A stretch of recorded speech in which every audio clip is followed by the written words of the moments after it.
Thank you very much for attending today's Grand Challenges lecture, the fourth in our series, representing the Institute of Liberal Arts and Sciences. I'll just say a few words by way of introduction, and for anybody who doesn't know me, I'm David Amigoni. I'm Pro-Vice-Chancellor for Research and Enterprise.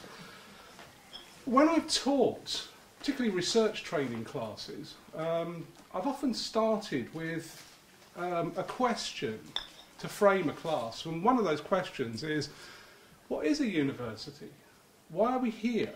What validates the kind of knowledge that we're going to be sharing, we hope, in the course of the class that's to follow?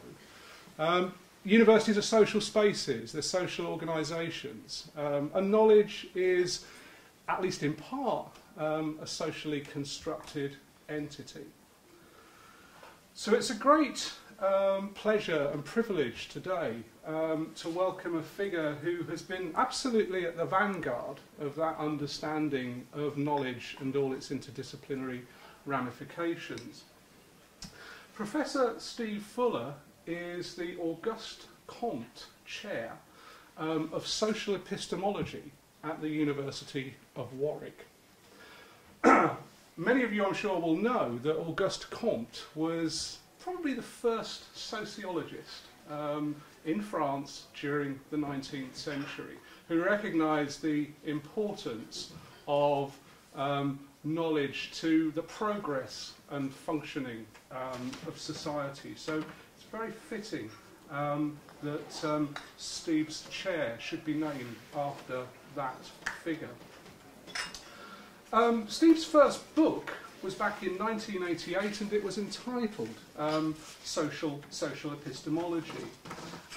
Since that time, he's published, I think it's 20 books, so a really prolific output which crosses a whole range of disciplines, particularly focusing on the relationship between the sciences and humanistic forms of knowledge. In fact, not just humanistic as traditionally conceived, but transhumanistic or post-humanistic, which is one of the many themes of one of the particular themes of his research.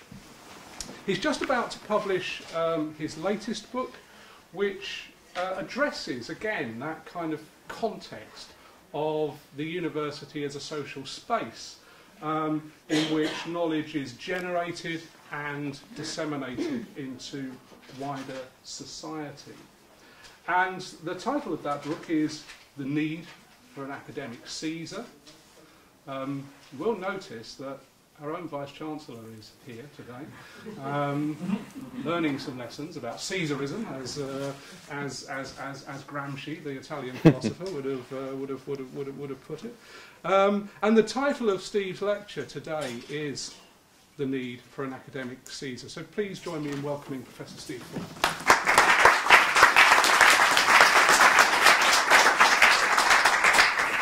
Well, first of all, let me thank everyone who's invited me here to speak. In a sense, I think what I am going to talk about does qualify as a grand challenge, namely to how do we create, how do we inspire the next generation of what I call academic Caesars. And this is the title of a book that that will be coming out in the summer with Sage. It's a short book. So that should be gratifying.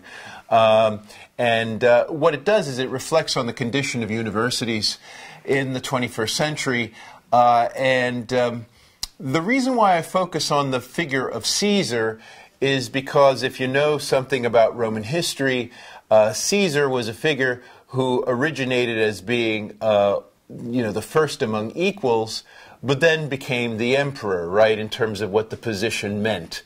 And there's a sense in which we require, I think, in the current day, in terms of the defense of the university as an institution, that we require someone who comes from the academic ranks, who understands the nature of the academic way of life, academic knowledge production, but nevertheless is able to rise above simply identifying with academics as a class of people, but is able to stand for the university as an institution.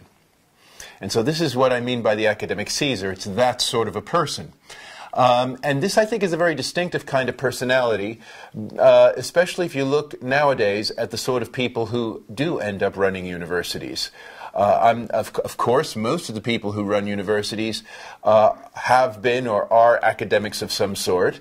And so, for example, at my own university, Warwick, we actually have made a practice, at least for the last couple of times, or maybe 3 times even, of hiring people who have been academically quite significant people in their own fields. But that, of course, is coming under some serious challenge, and it's becoming increasingly common for people to run universities whose primary competence, in fact, might be in running the R&D division of a large corporation.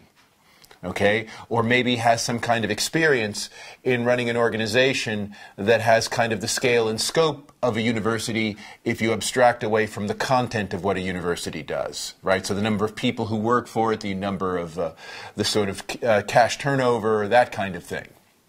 And I think this is a very dangerous mistake, and I can see why it might be attractive now, but nevertheless I think I'm one of these people who believes, for example, that it might not be a bad idea that people might need to be certified in a certain way before they are qualified to be able to run a university because of the distinctiveness of universities as institutions. Okay, so this is kind of where I'm coming from. So I'm coming from a kind of point of view that believes that the university is a very distinctive, unique kind of organization. It is an organization devoted to knowledge production, and I will go further and say knowledge as a public good. Okay? And so that then raises a lot of interesting questions about what exactly is the reach of this institution called the university. Because since we began to live in a knowledge society, or knowledge economy as it's called, let's say in the last 25 years, certainly since the end of the Cold War, there are many other organizations that are producing knowledge on a regular basis. And some of them are often located on the outskirts of universities, like science parks and things of that kind. And even if we're talking about the way in which credentialing and certification, you know, the sort of thing that students go to universities for, that's also being produced by for-profit, purpose-made kinds of organizations as well. And all of these different organizations are in direct competition with universities in aspects of knowledge production that in the past universities had held a monopoly in. Okay? And that's been one of the consequences of our living in a knowledge economy, knowledge society. Namely, just about anything nowadays can qualify as producing knowledge, and so the universities no longer have a natural privilege. And so then it becomes very important to figure out what is distinctive about the university. Okay? It's in those circumstances. I think very early on, when university leaders embraced the idea of the knowledge society and the knowledge economy, they thought it was going to be to a particular advantage of universities. But in fact, what it has done, it is to basically kind of flatten the notion of knowledge that is seen as desirable or appropriate for people in society to acquire. And so universities are often put at a very distinct disadvantage because universities, at least as they're normally constituted, you might say, are multifunctional organizations, right? They don't just specialize in either providing credentials or providing research, let alone patents or anything like that. There are other kinds of organizations that can do each of those activities more efficiently. But the university somehow combines these things, and it's somehow necessary for the existence of the university that these things be not just combined, but in some sense integrated. Right? And so the nature of the integration that gives the university its wholeness is the kind of thing that needs, you know, as it were, it's the ball, you know, that the academic leader needs to have his eye on all the time. It's what is this thing, this integrated thing. Now, if you look at the history of the university, until we get to the early 19th century, the university more or less was a place where people received credentials to do administrative functions in society, where administrative functions are understood in a very broad kind of way. So we might be talking about law, we might be talking about medicine, where it's administration of the body, or we might be talking about theology, which is the administration of the spirit. Okay, so we've got basically administrative functions, and these people who got the degrees from universities were doctors, right? And that gave them an administrative kind of capacity. Okay, it's the sort of thing that we would nowadays associate with professional schools. Okay, but that was the original function of the university. What you didn't have very much in those early days of the university was the idea of universities training citizens, of enabling people to mature as individuals, the sort of thing that we associate with the liberal arts tradition, and was very much part of the movement in the late 18th century in Germany, Bildung, right? This idea that education was the way in which the person completed their development. Right? So they may be born, right? They may have sort of parenting at home and so forth, but they're not really fully fledged human beings until they reach this other kind of point. And the university was the ideal place to provide that, a kind of point of maturation, right? And where maturation was to be understood as something that happened to each person individually, but as a result of being exposed to the full range of knowledge that was available to humanity. This was the ideal that is associated with Wilhelm von Humboldt, okay, and the founding of the University of Berlin in 1810, which is where we get this idea of the modern university today. Now, we often call this version of the university the Enlightenment University, and it's, of course, a fair name. It's a name that certainly Humboldt would have embraced. But it is interesting to think that, as a matter of fact, during the Enlightenment, the people who were talking about the need to produce new forms of knowledge and not just rely on the past were, generally speaking, anti-university people. Okay? So if you look at people like Voltaire or Rousseau or any of these Enlightenment figures, right, they all exist. They, of course, were very well-trained people, but they all existed and survived outside of universities and saw universities as natural antagonists and, in fact, appealed to the various benevolent despots of Europe as a way of sort of doing an end run around the universities, seeking an alternative form of authority that might support them. And they were very big on the idea of academies and research institutes and things of that sort as a way of providing a counterbalance and potentially delegitimation for the universities. Okay? And this was very much what the Enlightenment project was about, right? It was to say, look, you guys, universities are just reproducing knowledge just because it's the knowledge that has been done in the past and it's according to disciplinary lines and all the rest of it. But in fact, there's all this other new knowledge, right? New knowledge that's coming from the scientific revolution and the beginnings of the Industrial Revolution and do not fit into the normal categories of university knowledge. And that has to be supported in some way because that's going to be the secret to national prosperity and national power. So there was this very direct pitch made to the people who had some kind of power in the Enlightenment, right, to fund new kinds of institutions that would counteract the university. And what they believed the university should remain to do is basically to teach ideology. Right, so sure, you could have that theology and that law and that medicine taught in universities, and that's something that you do to placate people and so forth, but the new forms of knowledge will be in these fancy research institutes, which will be very much oriented toward the national interest, right, as countries try to make their moves, on the sort of global scene, let's say. That was actually what the Enlightenment people were arguing for. And one of the great things about Humboldt, and this is where, he's such an important figure, is that he basically kind of incorporated, as it were, this kind of vanguardist thinking that the Enlightenment thinkers had, which initially took them away and made them opposed to universities and incorporated within the structure of the university. Okay, and made the university, for the first time, a dynamic institution that could actually be in the forefront of reproducing the next generation of leaders. Okay? Now, how is that going to be done? Well, there is this slogan that is associated with the Humboldtian University of the unity of teaching and research. And here we need to think about what that means exactly, okay?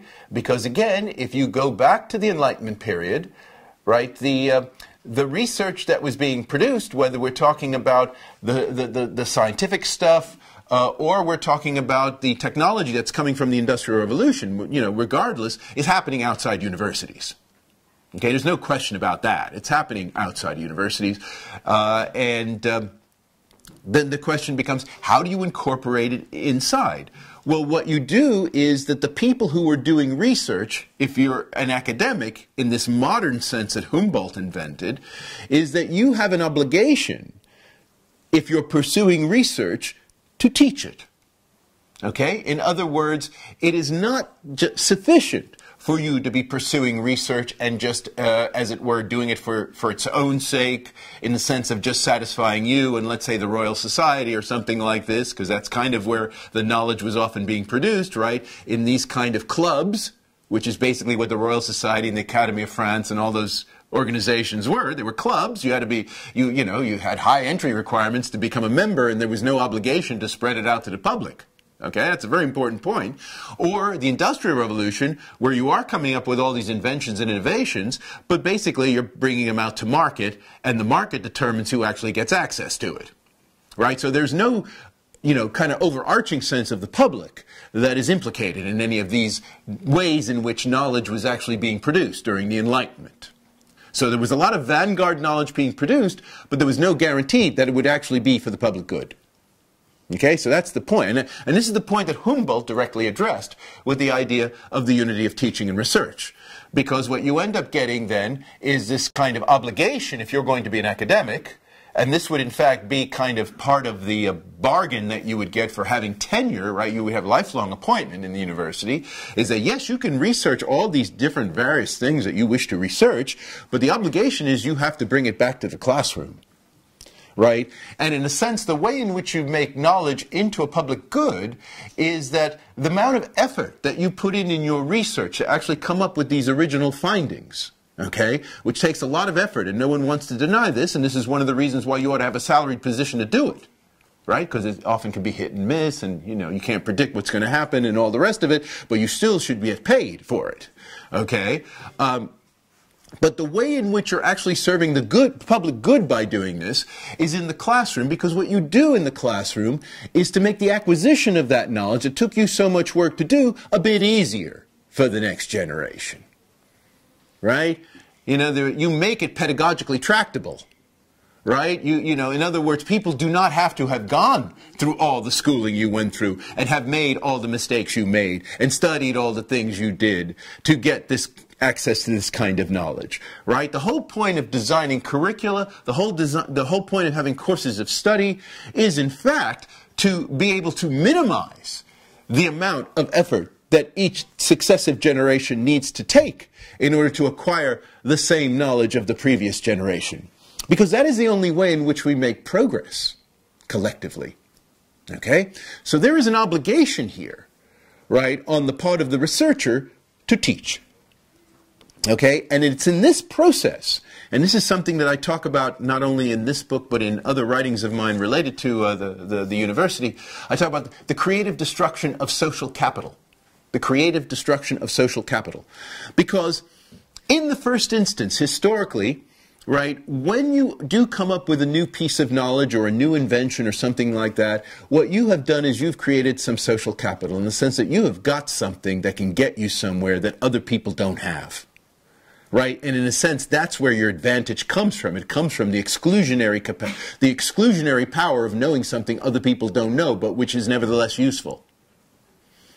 And so the idea is you need to creatively destroy that. You have to make it available to more people. And that then enables them to then create their own forms of social capital, which then get subsequently creatively destroyed as well.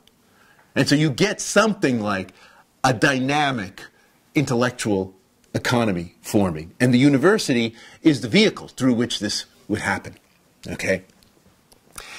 And the context in which Humboldt was talking about this was one where Germany, Prussia specifically, was playing catch-up with the leading nations of Europe, which were Britain and France, in the early 19th century, where both countries had quite significant advantages economically, politically, and so forth, whereas Germany at the time, though Prussia was the dominant power, was nevertheless a bit disorganized, a bit rural, a bit backward, and the question was how you were going to catch up, and the idea was going to be by actually making a concerted effort to improve each successive generation of people.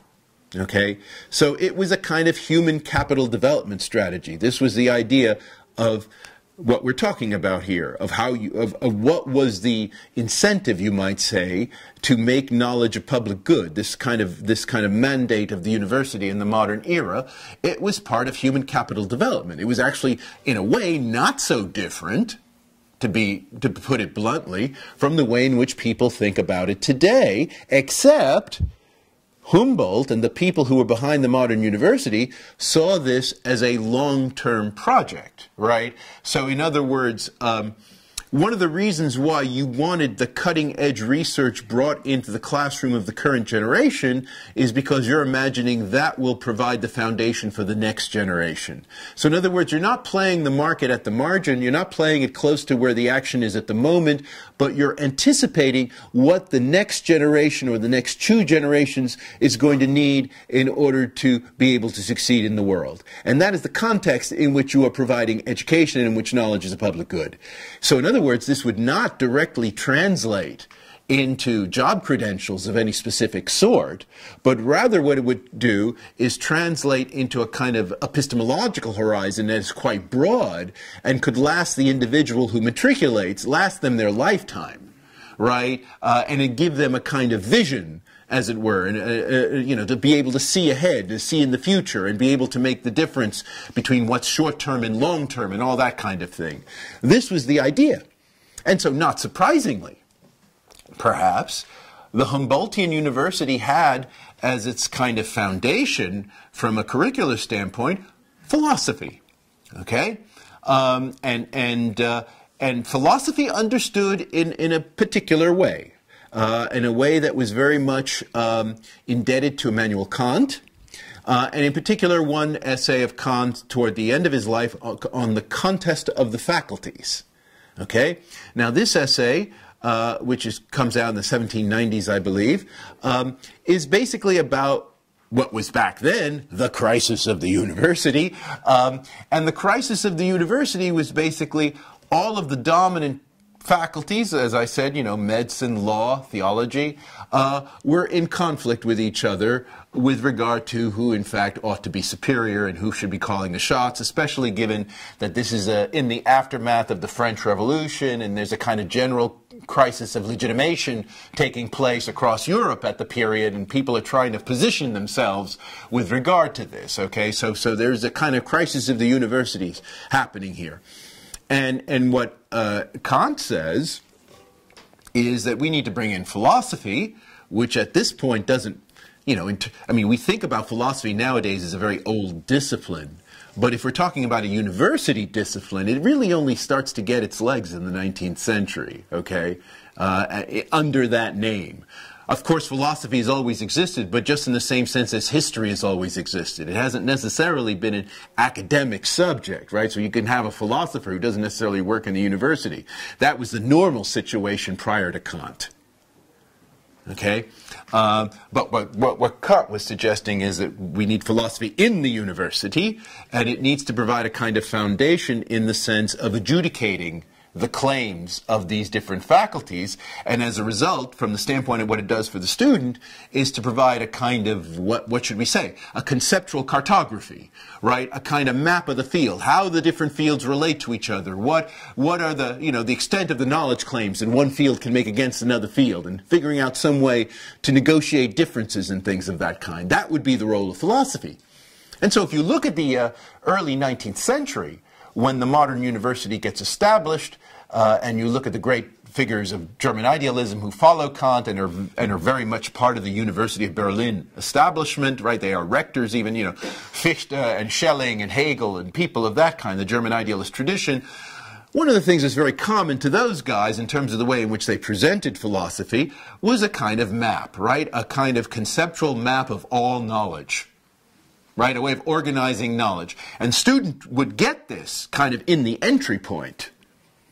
Okay, that would be kind of how you enter. And then, of course, students will fashion their own kinds of, you know, understandings of the world. They'll move in their own trajectories and so forth. And they will as it were, combine the different fields that are being mapped out in philosophy to various proportions, and, you know, and there's no restriction on that in a sense, but they will have been initially exposed to everything, right? And then, as it were, the challenge for them is within their person to synthesize, to, you know, to come up with an individual synthesis, as it were, of all of this knowledge. And so somebody like Goethe in the German tradition was always seen as kind of the archetype of this kind of person, of this kind of modern person who a university could produce, right? Who, in a sense, had a very individualized take on all knowledge, and that, as it were, empowered them in many different ways to do many different things in society. And that would be the ideal of what a citizen would be. Would be this kind of very polymathic person who could function in many different ways, in many different capacities. Okay? And that's what a university was for, and that's how you made a university, you know, how universities would produce knowledge as a public good. And here, I think it's worth pointing out with regard to Humboldt, because people sometimes don't know this.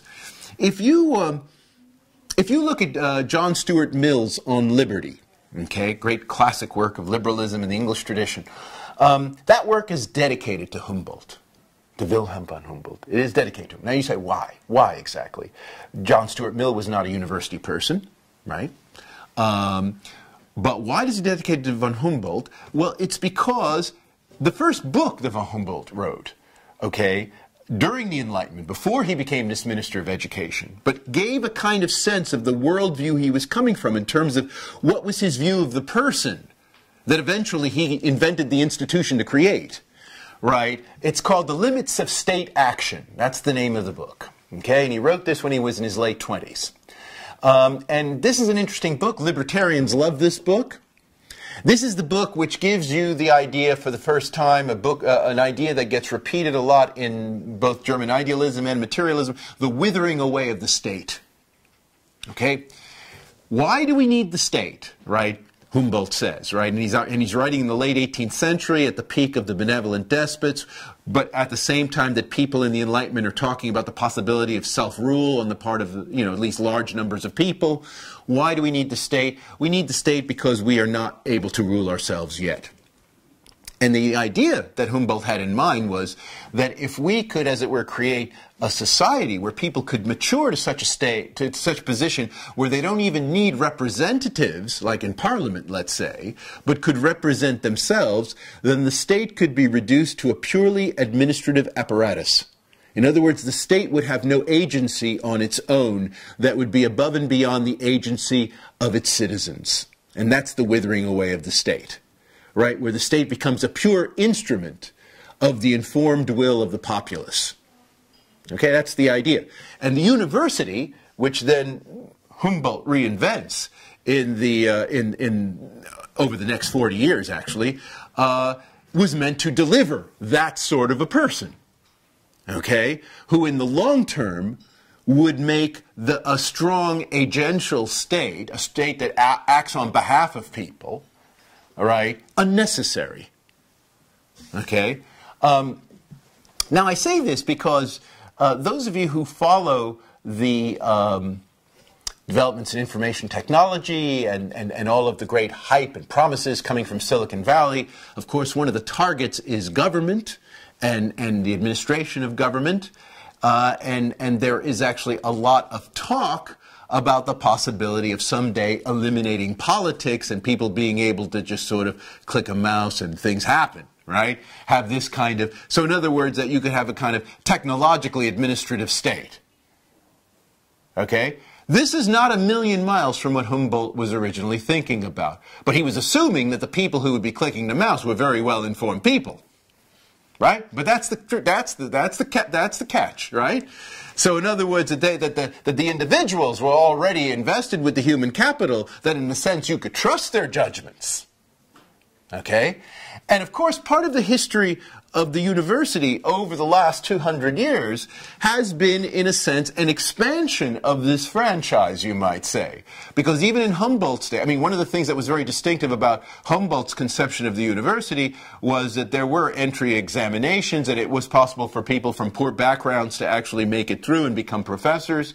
And so if you look at those German idealists, for example, they don't come from rich backgrounds, they come from humble backgrounds, but they made it up the ladder. And then what happens over the course of the 200 years is that this expands, more and more to include larger and larger percentages of the population. And the idea is to maintain this kind of expansion, yet keep in the forefront of your mind the idea of knowledge as a public good and what that means, namely to create these kinds of Humboldtian citizens who in a sense would not, who in a sense could live productively in a world where the state functions in a purely administrative capacity without the need of mediated representation, because people can trust their own judgments about how to decide things directly. That's the ideal state that one would be working toward. Okay? Now, how much more time do I have? 15 minutes. 15 minutes. Okay. Now, this story I've been telling you so far presupposes one thing which I think people might want to challenge today, and that is the salience of the state. Okay? At least because I think one of the things that was very important in this modern period where the university came into being was that the state was seen, you might say, as the guardian of society. Right, and the university needed to establish some kind of relationship to it, and of course states saw universities as relatively friendly kind of entities and was very much in the business of manufacturing them, okay? Of manufacturing universities in the modern era. But one of the problems that I think that one has in trying to direct the story into the world we're entering into now is that the salience of the state as a kind of guardian of the public good is disappearing, or at least is not as strong as it used to be. And the universities, you might say correspondingly, have been shifting their own focus as well. And so in a sense, the kind of goods, the kind of knowledge goods that universities produce end up becoming much more customized, much more market-oriented, much more client-based. And so this kind of overarching view that the university is supposed to be creating a certain kind of person at the end, regardless of whatever else it does, it's supposed to create a certain kind of person, that's being lost from sight because that person only exists in a society that historically was tied or defined by being a citizen in a state. You see, and so if that kind of primary sense of identity disappears, right, then the public that one's talking about when one talks about knowledge as a public good is no longer so clear. Okay? Because, look, I think one of the things, you might say, part of the rhetorical implication of talking about knowledge as a public good, as opposed to just talking about knowledge as an open good or something out there, something you just disseminate, is that the public implies some kind of understanding of the range of people one is addressing and who needs to be addressed, even if they don't get the knowledge, right? So part of the imperative on the part of universities to expand their franchise to include not only rich men, but poor men, and then women, and then minorities, and all that kind of stuff, has a lot to do with a kind of prior conception of who is supposed to be part of the public, okay?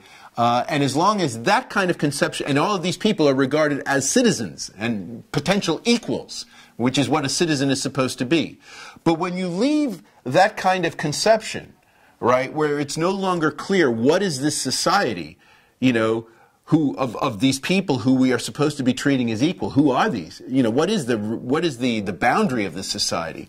Once that disappears, then it's not clear what the public means in this context, and so it's very natural to think about the way in which knowledge gets produced as a good in the university as just, in some sense, being made as widely available as possible, right? But of course, making something as widely available as possible may mean that the people who never get the stuff still won't get the stuff, right? Because that requires an extra effort, Okay? And I think it's very easy for universities to kind of forget this kind of public mandate when they think about themselves in competition with these more sort of narrowly focused kinds of entities like credentials mills on the one hand and science parks on the other and R&D divisions and things of that kind. And so this is where the need for an academic leader, this sort of academic Caesar, comes in. And so in the book, I talk about the very particular challenges that are being faced. And I'm going to end by talking about one challenge. I was talking about this informally a little bit earlier, but I think it's very relevant since the audience here I assume to be mostly academic people. But one of the barriers, I think, that the academic Caesars of tomorrow face is from the academics themselves. Okay? So in other words, we can talk about all the reasons why the idea of the university as a public good is disintegrating, and we can talk about, you know, the sort of decline of the state as in terms of losing its salience and all this. But let's say you are an academic leader who is dedicated to this idea of knowledge as a public good, and you like this idea that research ought to be translated into teaching and ought to be used as this kind of form of enlightenment or empowerment for people. Let's say you believe that idea and you want to carry that forward. Who is your biggest obstacle? It might be your academics, right? The academics who work for you. And this is where I think there is a real, this is where I think the academic Caesar has his or her work cut out, okay? Because if you're talking about, you know, who has got a stake in knowledge as a public good in the way a university can produce it, clearly academics, you might say, have a natural stake in it. You might say in the sense that they're sort of trained to be like that. But they often operate from multiple interests. And so there are other people too who have a stake in this. And this includes a full range of constituencies in society, okay? But I think the particular problem that faces the academic Caesar when dealing with academics is that academics identify increasingly, for various reasons, more strongly with their discipline than with the university as an entity. And these are not the same thing, okay? The discipline is primarily a research entity, and insofar as there are increasing incentives for academics to seek funding and, you know, seek approval from the research community exclusively, that is to say, regardless of what they do on the teaching front, okay, this is going to take the academic away from this kind of core mission of the university, okay? And in fact, one of the ways you see this in practice is that very research-oriented academics are not necessarily very committed to the universities they happen to be in at the moment. They're a movable feast, these people, right? Have CV, will travel. And I think this is, you know, and this kind of mentality, which I think is often seen within academic circles as a sign that you've actually got a strong reputation, right, that you're movable. That's supposed to be a good thing, is in fact one of the things that I think is actually destroying the university from within, you know, independent of all this other stuff that I've been talking about. I think that within the university, in other words, so if you think about, for example, how are we going to recruit the next generation of academic Caesars? So we've got the ones who are running the place now, and they're doing more or less a good job, we might say, but from who? Who are the next generation of people who are going to run universities with the sense of the university as a public good? Because if we're talking about academics who have some kind of credible research career, there is very little incentive for them, actually, to move in this direction, okay? Now, one might hope that the teachers would do so, but the whole separation of research and teaching, again, undermines what the whole point of the modern university has been. The two have to be feeding into each other. And so what I'm saying here is at the moment, there are a lot of institutional incentives, some of them caused within the university, but of course a lot of them caused from the specific way in which our audit culture is organized, especially in this country, though it spreads elsewhere, where teaching and research are judged independently of each other.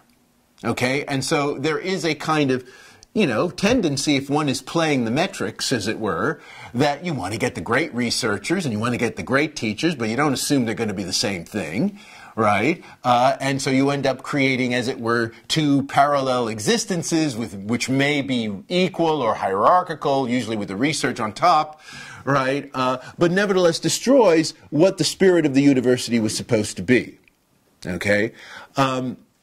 And so we have all of these forces, you might say, that are operating on the institution at the moment.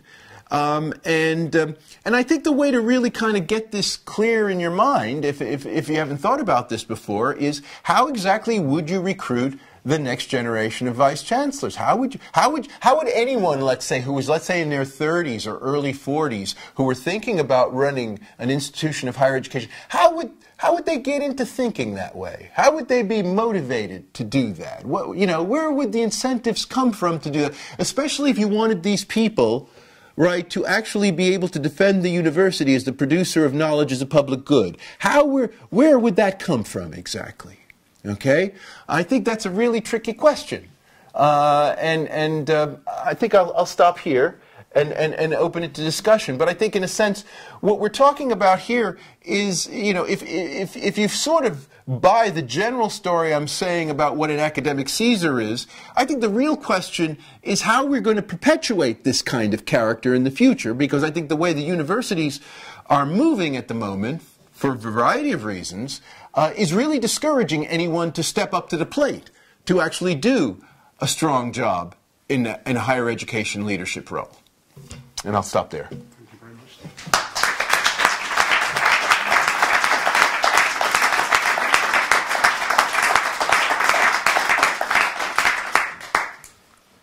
Thank you, Steve, for that immensely fluent and also conceptually challenging lecture, which showed us something of the history of the university, but also presented us with some challenges about the way forward. One of those challenges will be, where's the next generation of vice-chancellors coming from? That's one of the questions that Steve has posed to us. But there may be many more questions that colleagues wish to put to Steve. He's kindly agreed to answer questions. So can I invite any questions, please? Should the Vice-Chancellor start the question? Oh, you're the one. I didn't recognize you, but, you know. My condolences. No.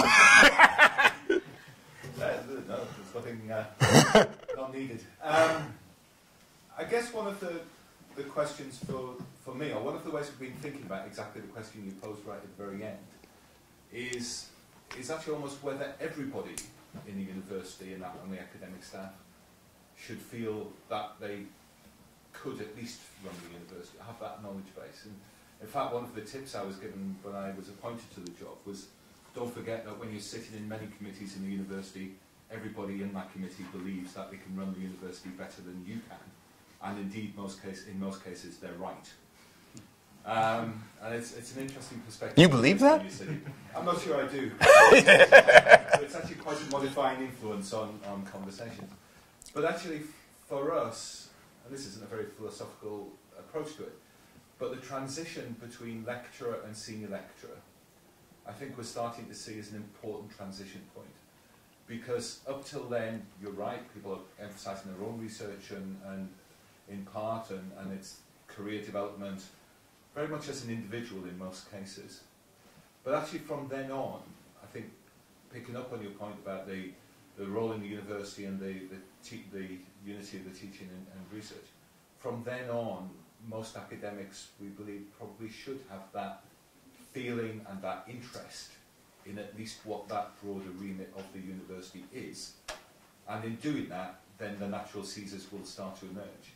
Because they won't all be natural Caesars. No, I agree. But actually providing that framework in which at least they can flourish, if needed, I think is important. I mean, I think that's, I agree with the sentiment. I think very clear signals, though, need to be sent to academic staff that, in a sense, their interest in higher administrative matters is valued, okay? Because I don't think they're going to necessarily get a lot of encouragement from their colleagues on the ground, okay? And so I do think that there needs to be some strong signals sent. That would be my. But I'm very sympathetic to your point. I actually think I'm one of these people who think actually there's too many people doing research, frankly. You know, and that there's too much stuff out there, and most of it's not being read. And we could have another lecture about that issue. And so and that the universities need to be concerned about what they're really about and the people who really have internalized the values, and those people do need to be rewarded adequately, I think, and promoted and so forth. So I'm very much on your side on this, but I do think clear signals do need to be sent. Hi Steve, thanks for that. You sort of talked about the decline of the state in what you were mentioning there, but what you just articulated there is, and in talk discussion about the audit culture, is the first incentives created by the state. Yes. REF. Yes, yes. So, speaking to colleagues a generation or two above me, universities didn't used to behave this way. Colleagues would enter an institution, they'd define a role, whether that was research, teaching or admin, and they'd try and do that to the best of their abilities. But is not the Vice-Chancellor's opponent then, is the state creating these research? Yeah, I mean, people walk around from institution to institution? You're right. You're absolutely right, and I should be more precise about this. Yes, the state is complicit on both sides, you might say, of this.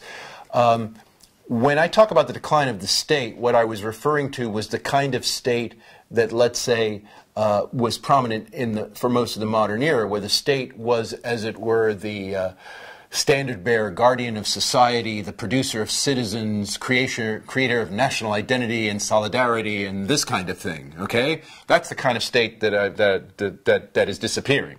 But the state, you're absolutely right. Neoliberalism is about basically, offloading a lot of traditional state functions to market-based activities, with the state operating as a kind of referee or regulator at most.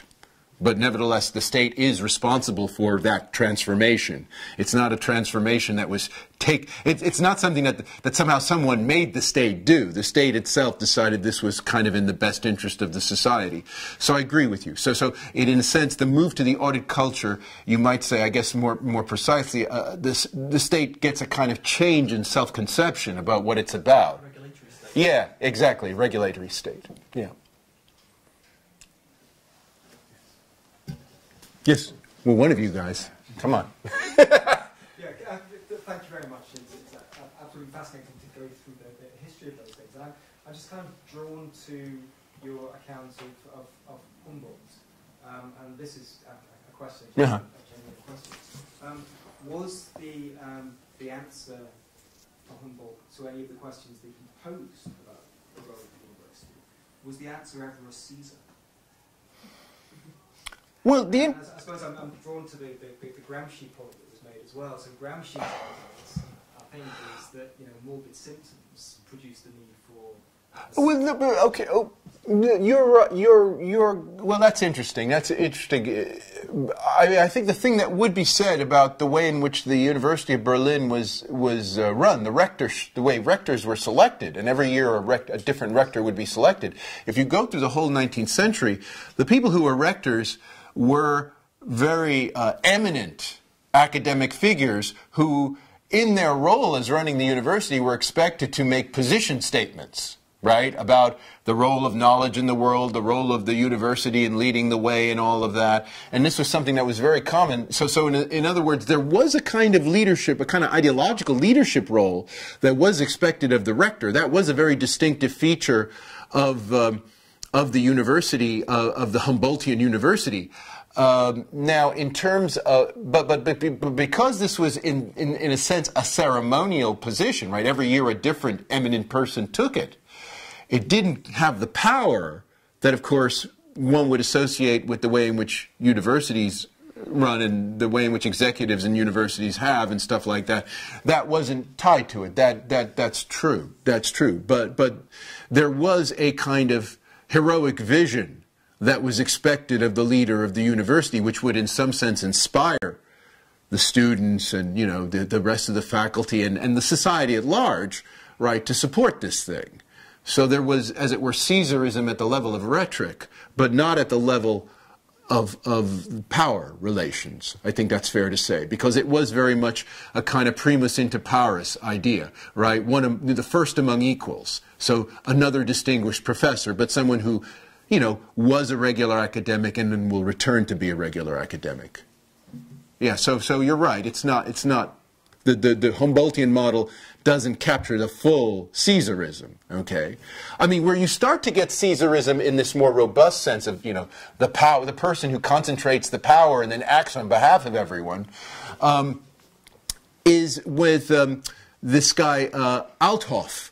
I don't know if you've heard of him, Althoff.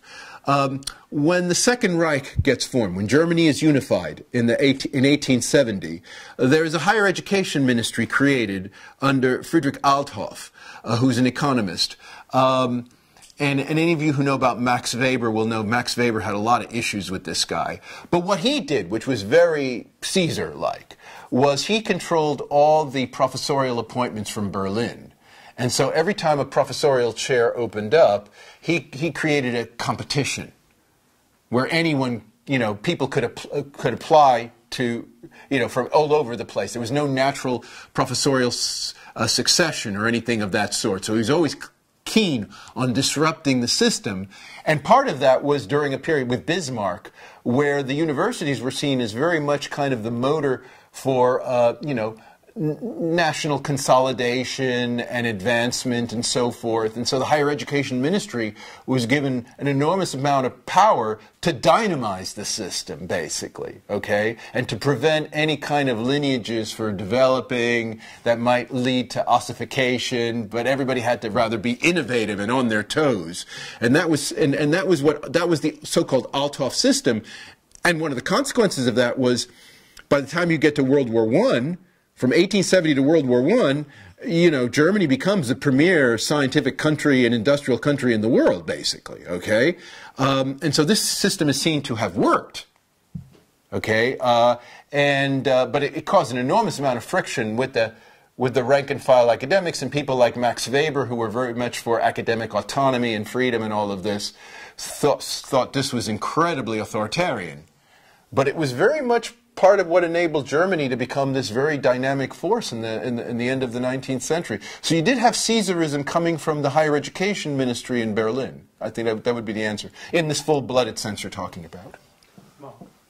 Yeah, I mean, firstly, just a comment. I mean, I very much agree with your view about the importance of research and teaching being aligned and feeding into each other, and the obligation there is to research to teaching. Indeed, part of universities like Keele sort of position is that we provide that.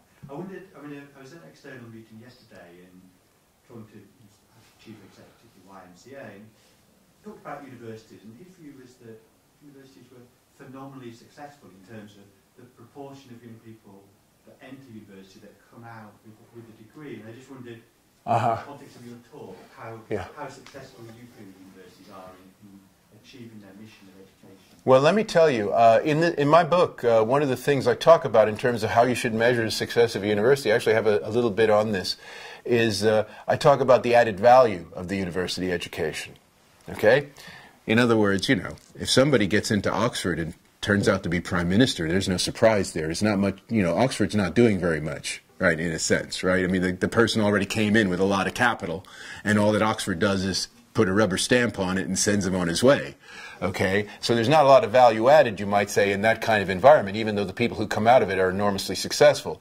The question is the added value of the university to people who, let's say, their life chances would otherwise be quite minimal or much less, right, had they not gone to the university. You know, and so you look at, you know, where they come from in terms of class background or something like that, and then look at where they end up once they leave the university. It seems to me that's a much, you know, that is, if you want to talk about the kind of citizenship building, right, where it effectively, you know, what does enfranchisement mean? It means basically to bring people who, let's say, were, you know, ideally people who were, let's say, in the outsides of society, unlikely to have access to the means of power or anything like that, and bring them a bit closer to it as a result of having gone through the degree program. So the added value of the university in that sense would be, I would say we should have a league table for that, right, and it would be quite a different league table from the ones we're normally used to. But I think that would be much more in the kind of Humboldtian spirit in a way, and it was one of the ways, and it's one of the ways I think that people thought that universities could actually be a force for national development, right? Because to be a force for national development is actually to bring everyone along ultimately. It's not just to be able to reinforce the elites who are already elites no matter what system you've got. So I would say a kind of added value metric would be kind of the thing one would want to be looking for with regard to talking about the value of universities ultimately. That would be my view. Well, thank you very much. I'm afraid I've stood up because it's... it's time?